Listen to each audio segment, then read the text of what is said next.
So what's the plan for guys who are in the 80 percentile? They've got to find an end run. They've got to find some way to make the compensate for the fact that they're not in the 20%. How do they do that? Well, we get creative. We try to find novel ways to make ourselves more valuable because we can't be selected based on just arousal. And consequently, we see now that the average age of first marriage, at least in the United States, is 29 for men and 28 and a half for women.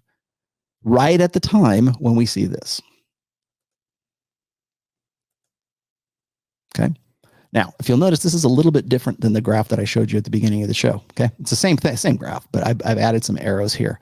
And I've focused in on a few things. Okay. So when you look at that bottom part, that little valley in between those two peaks there, that's the comparative SMV value.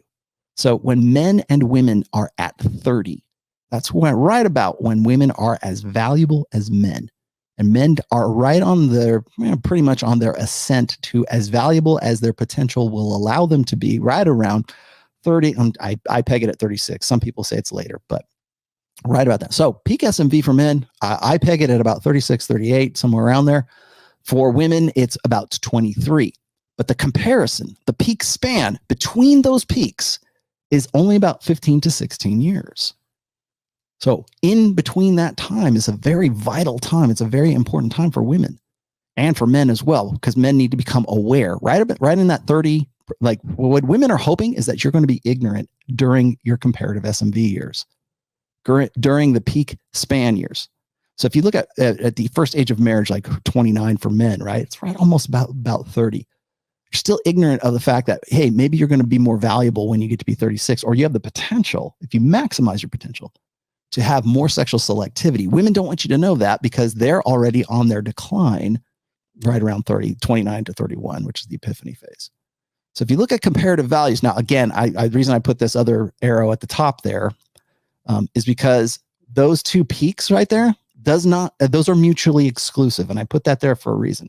They're mutually exclusive because too many people think that 36-year-olds are just going to get with 23-year-olds as much as they would probably like to. Unlikely, but they still find them attractive at all ages.